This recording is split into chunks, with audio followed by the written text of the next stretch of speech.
نحمده ونصلي على رسوله الكريم اما بعد.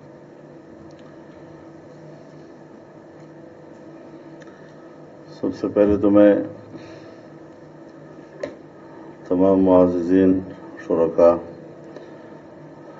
سے معذرت کروں گا کہ کچھ تاخیر کے ساتھ میں پہنچا اور آپ کو انتظار کی زحمت گوارا کرنی پڑی. کوئی تاخیر تو کچھ باعث تاخیر بھی تھا.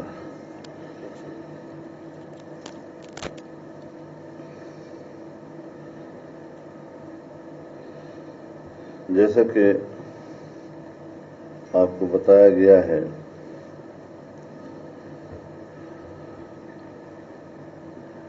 کہ صوبوں کی سطح پر ہماری جماعت نے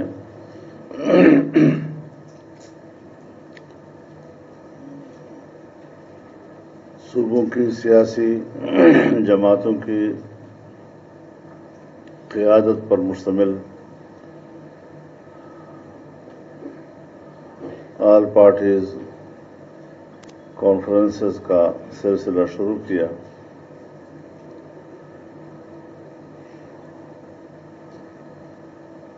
ہمارے مد نظر جہاں مجموعی سیاسی صورتحال ہے وہاں پر دو باتیں ہائی لائٹڈ تھیں.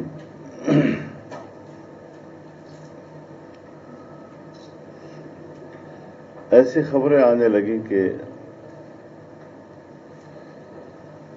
18ویں ترمیم کو ختم کیا جا رہا ہے یا اس میں تبدیلی اور رد و بدل کیا جا رہا ہے، اور دوسرا یہ کہ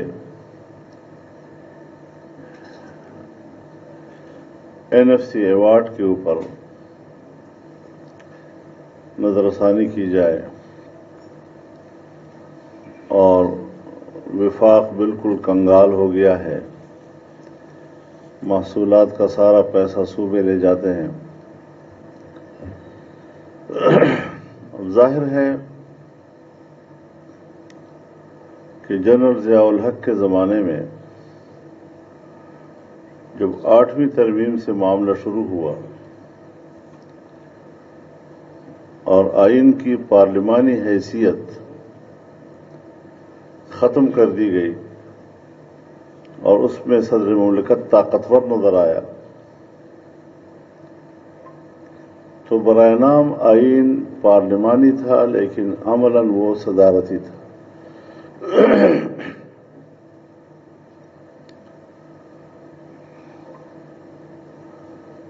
پھر جنرل مشرف کا زمانہ آیا، اس میں مزید صورتحال آگے بڑھی تھی. بہرحال 2010 میں پارلیمنٹ کے اندر ایک خصوصی کمیٹی آئینی اصلاحات کی بنائی گئی اور جس میں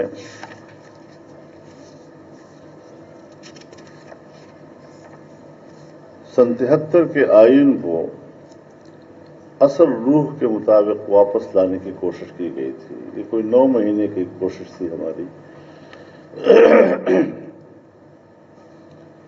اور اس آئین میں غالباً اس میں تو جنرل ضیاء الحق کا نام بھی تھا تو اس کو بھی نکال دیا گیا. خیبر پختونخوا صوبے کا نام رکھا گیا. پارلیمنٹ کی تحلیل کرنے کے اختیار صدر سے واپس لے لیا گیا. تیسری بار وزیر اعظم بننے یا وزیر اعلیٰ بننے پر پابندی ختم کر دی گئی جو پابندی لگائی گئی تھی. آئین کی معطلی یا منسوخی کو غداری کے مترادف قرار دیا گیا اور عدالتوں کے اس اختیار کو منسوخ کیا گیا کہ وہ اس کی توثیق کر سکیں گے. تو بہرحال یہ ایک اچھی تبدیلیاں تھیں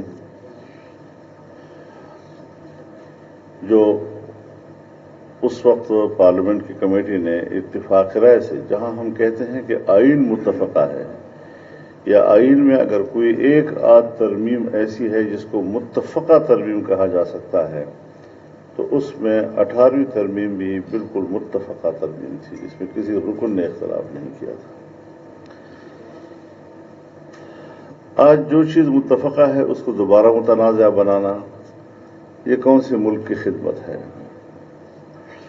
اور پھر جب تک آپ کسی کو کوئی اختیار دیتے نہیں ہیں تب تک وہ صبر بھی کرتا ہے، وہ مطالبہ بھی کرتا ہے، لیکن جب آپ دے دیں اور پھر واپس لیں تو اس سے پھر اضطراب پیدا ہوتا ہے اور ایک دشواری پیدا ہوتی ہے، احتجاج بڑھتا ہے اس میں۔ اب NFC ایوارڈ کے حوالے سے 57.5% صوبوں کا حصہ قرار دیا گیا تھا، اور آئین میں کہا گیا ہے کہ یہ حصہ اب کم نہیں کیا جائے گا۔ اس میں اضافہ کرنے کے بارے میں تو آئین خاموش ہے، لیکن اس میں کمی کرنے کے حوالے سے آئین واضح ہے کہ اس میں کمی نہیں کی جائے گی۔ اب یہ کہنا کہ صاحب وفاق کنگال ہو گیا ہے، وہاں پر پیسہ نہیں ہے، بنیادی سوال یہ ہے کہ ہماری پارلیمانی تاریخ میں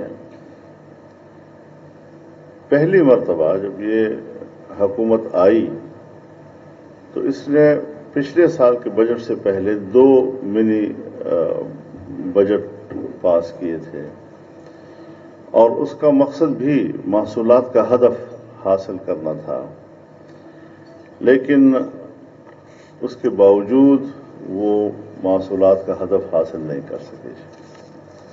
اب اگر یہ شکایت پیپلز پارٹی کی حکومت میں نہیں ہوئی تھی یا یہ شکایت مسلم لیگ کی حکومت میں نہیں ہوئی تھی اور آج یہ شکایت ان کے دور میں ہو رہی ہے، تو پھر ان کی نااہلی کو روئیں، نئے کہ اس کی سزا ہم صوبوں کو دیں، صوبوں کے عوام کو دیں۔ اور پھر اس کے علاوہ اخراجات کیوں بڑھائے ہیں آپ نے؟ کتنے محکمے ہیں جو صوبوں کو دیے گئے؟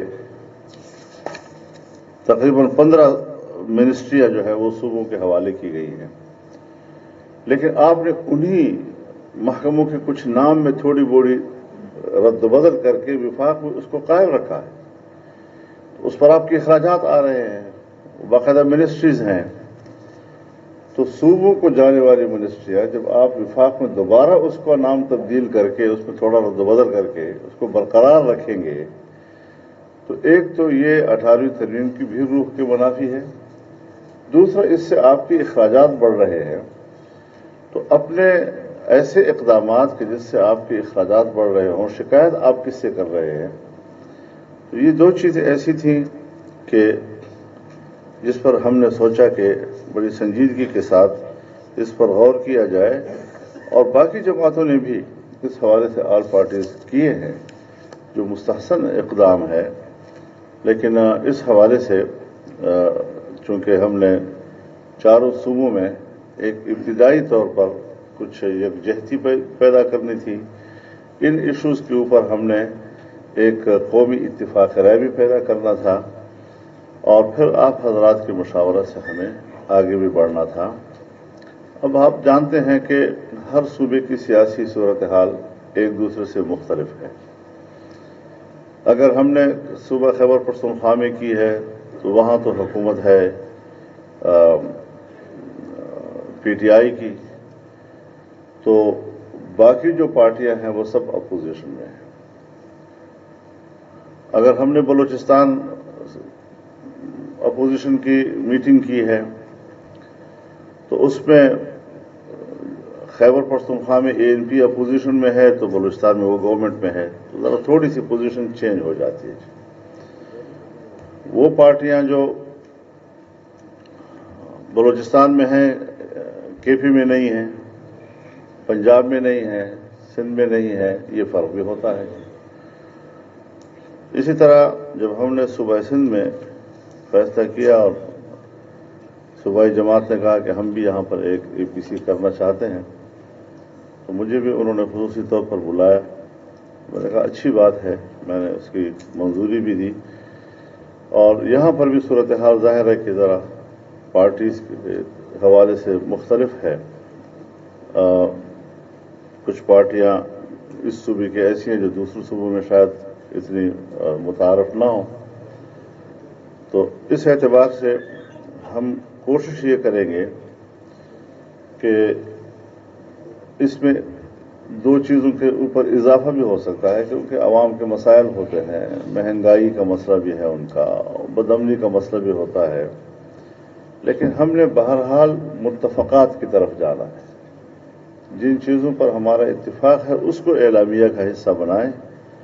جس چیز پر ہمارا اتفاق نہیں ہے وہ ہر پارٹی کا اپنا اپنا موقف ہے، اور اپنا اپنا موقف ہر پارٹی کو دینے کا پورا حق حاصل ہوتا ہے. تو یہ کچھ گزارشات تھیں جو ابتدائی طور پر میں سمجھ رہا تھا کہ ہمیں کرنی چاہیے. اس وقت جو بجٹ آیا ہے تو سب دنیا اس پر متفق ہے کہ پاکستان کی تاریخ میں پہلی مرتبہ ہوا ہے کہ ہمارا بجٹ جو ہے وہ زیرو سے نیچے چلا جائے. اور پھر پہلی مرتبہ ایسا ہوا ہے کہ اگلے سال کے بجٹ کا حجم وہ پچھلے سال کے بجٹ سے کم.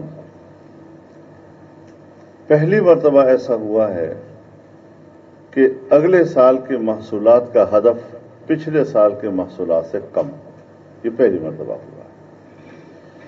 ایسی صورتحال میں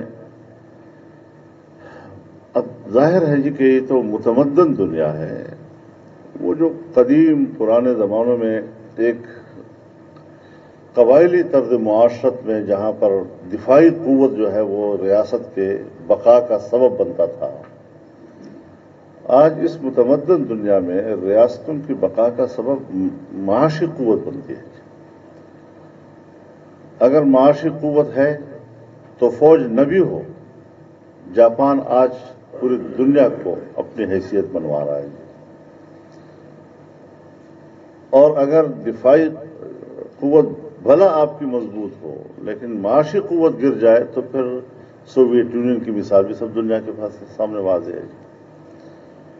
آج ہم وہاں پہنچ گئے ہیں جہاں ریاست کو خطرہ ہے. اور ظاہر ہے جی کہ جنہوں نے آئین کا حلف اٹھایا ہے، جو پاکستان کے آئین پر یقین رکھتے ہیں، وہ کبھی نہیں چاہیں گے کہ یہ ملک جو ہے وہ اپنی ریاستی حیثیت اور جغرافیائی حیثیت کو بیٹھے. تو اس حوالے سے بھی جب وہ بات کرتے ہیں تو کہتے ہیں جی کورونا کی وجہ سے، تو کورونا کی وجہ سے ہماری معیشت گر گئی. تو کورونا کی وجہ سے میرے خیال میں اگر ہم اسٹیٹ بینک کے دسمبر 2019 کے اعداد و شمار کو سامنے رکھیں تو ہمارا اسٹیٹ بینک کہتا ہے کہ حکومت کا مقرر کردہ ہدف جو 4% سے 3% کر دیا گیا تھا بھی حاصل نہیں ہو سکے گا. یہ نہ میں کہہ رہا ہوں نہ آپ کہہ رہے ہیں، یہ ہمارے ملک کا اسٹیٹ بینک کہہ رہا ہے اور دسمبر میں کہہ رہا ہے. اور پھر جنوری 2020 کے ماحول میں